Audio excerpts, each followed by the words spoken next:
Hey YouTube, Sonia here. I'm popping on camera to give a quick childhood cancer update.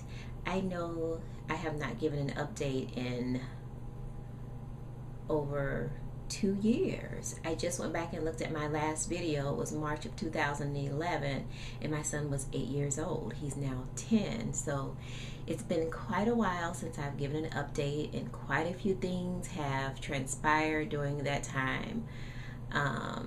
It was a little difficult for me to go back and watch the video. I had to go back and see what the last thing was. I said I kind of knew because of the date, but anyway, like I said, lots of things have changed since then. My son has relapsed twice since that video. He was in remission for 15 months and relapsed January of 2012. He had to have a bone marrow transplant. The good thing was that they used his own stem cells, so we didn't have to get a donor or anything, which was great. But it was a horrific experience. It was, I think, the worst thing we've gone through, that whole thing. He did great medically, but he was just so sick. It was tough. So anyway, that was January of 2012 when he relapsed, and we went into bone marrow transplant at the end of April 2012. So he went into remission for just a few months, and he relapsed. We found out he relapsed February of this year. We kind of knew after bone marrow that was our last option. There was going to be nothing else available. And honestly, I had already said to myself, if this doesn't work, I'm done with this, because it was just so hard and he was just so sick. And the funny thing is when my son relapsed, we had no signs. I mean, he felt perfectly fine. So when we got the call that his MRI, they found a spot, it was just devastating. It was because, for one, he had no signs, and two, I was just convinced that he was cured, just completely convinced. So it was just devastating. I have to say, when I found out he relapsed this time in February, it was devastating, because I knew that there were really no therapies that he would be able to go on. But also I knew that even if there was a therapy that he would go on, we probably wouldn't do it, just because he's been through so much. And there comes a point that, for some parents, I guess maybe not for others, but in our situation, we just wanted to see him have fun. Again, he had no symptoms this time. He seemed to be perfectly fine. But I can say that I was not shocked, because something deep in my heart was never satisfied with the bone marrow. You know, there was something just deep down that I wasn't convinced of the bone marrow. It was just our only option.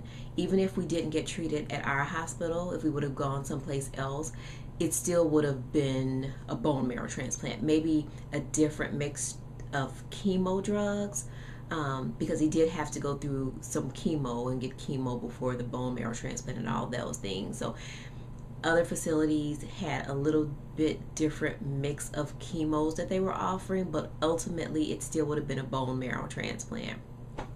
So I felt good with staying here at our hospital. We have a wonderful hospital. It's one of the top in the country. I don't regret staying here. I love them. I think that they have some of the best treatments for our children. But yeah, so I can't say that my son there's no therapy. I guess I should say that the therapy that is offered is just to slow the growth of the tumor and hopefully shrink it. Um, we've unfortunately heard the words that our child will probably pass away from this disease. But honestly, we're strong believers in miracles. Miracles happen every day, every day. So that's what I pray for. That's what I look for. That's what I expect. We are now over the shock, of course, because I can do this video without crying. We've had tons of support. We've had prayer vigils at our home. We have just tons of support throughout the country. We've gone to California a couple times. We have tons of supporters out there, folks that we had never met until now. We've just been very fortunate and blessed in that sense. I don't use YouTube as a platform for support. I appreciate any support that we get on YouTube, but I use YouTube more for just information. These childhood videos are just for information in case someone else stumbles across it and maybe going through the same thing, because that's how I found the first person who had the same type of tumor as my son was on YouTube. And that's why I don't talk about it often here. I just use Facebook and his website mostly for support. But I have to continue to talk about it because so many children are being affected by it. It's not as uncommon as people think. You know, it's just amazing. You know, cancer doesn't run in my family. I had a normal pregnancy. We had an absolutely normal life for 7 years. You know, I look back and I think, well, how did this happen to us? Because I did just about everything right. I mean, we weren't perfect, but I breastfed my son until he was 8 months. I wanted to do it for a year, but he was like, forget that. And my breast was like, I'm tired of making milk. But, you know, I breastfed him. I fed him organic food.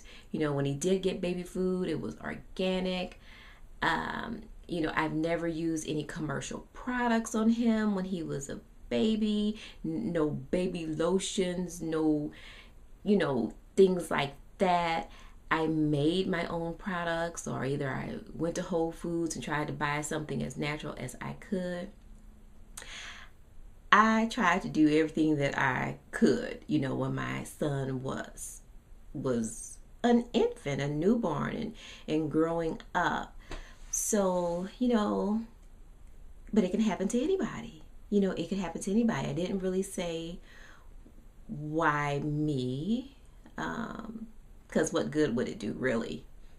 You know, it did happen. So, yeah, those are our updates. My son continues to feel great. I guess that's one reason I'm able to come on and do an update and not get very teary, because we've really learned to focus on the day, today, and he has been feeling great. You know, we've had one time that he's had to go in the hospital. We were in there for a little over a week a few months ago because one of the therapies that he is on made his counts drop, and he had kind of a reaction to the drug, so they adjusted the dose. But other than that, you know, he's been feeling perfectly fine. We've been enjoying our summer. I'm off. I've been fortunate enough to be able to take off work, so I've been with him all summer. I will be with him all summer until school starts back, so that's great. And we are just making the most of life, something that we all should do. We all should live like we don't know what's going to happen tomorrow. I truly understand the meaning of that now. So I think that's it. I don't really have anything else to say on that. Yeah, my son, as far as I try to just go by the way he feels. He feels great. And he's 10 years old now. He's going into the 5th grade. And we just do normal things. We just carry on like nothing's going on. So there probably will not be another childhood cancer update because these are not very fun. They are not very fun for me to do. But like I said, it's not all about me. I am doing this to help someone else. One more thing. I talked in my last video about, trying to continue to give back and things that I was starting to do. I still do those things. I volunteer at the hospital, in the Ronald McDonald Room. I started doing that, I guess, a couple of years ago. I did stop during bone marrow, and I stopped for a long time because, like I said, that was a really hard process, and it took him a long time to heal, and I just couldn't do it. I wasn't in the frame of mind to do anything like that, so I didn't do it then. But I did start back maybe earlier this year, so I'm doing that. We're working on my son's foundation. Yeah, my son and I just went to the hospital today to deliver some crocheted hats that some people at a church made, for our little girls who are going through chemo. And we also took some blankets and things and some little booties to the NICU at the hospital. I took my son with me because I just want him to know the importance of giving back. Even when you're going through something yourself, it's very important if you're able to do something for someone else. So that was really exciting today, and it's kind of goes along with what we're doing with his foundation. So we're working on the foundation before it's even established, and I think that may be about it. So anybody out there, if you pray, please continue to pray for our family or keep us in your thoughts. We greatly appreciate it. And I appreciate you all taking the time to watch this. If you're not affected by it, I appreciate you watching it because it's not the easiest thing, I know, to listen to. But it's real, and lots of children are affected. You'd be amazed at how many children are affected by childhood cancer. I was completely amazed. So yeah, thank you so much for taking the time to watch this. There will probably be only one more childhood cancer update in my little videos for July, and that's only because we do have an MRI scheduled for July 18th. So I'm sure I will come on and share the findings of that MRI, but we're not thinking about that right now because the 18th is a while away, and we're just going to enjoy life, and I'm going to continue to bring you lighthearted videos until that time. So you guys take care, and thank you so much for taking the time to watch this video. You guys have an outstanding day or night wherever you are. Thanks again.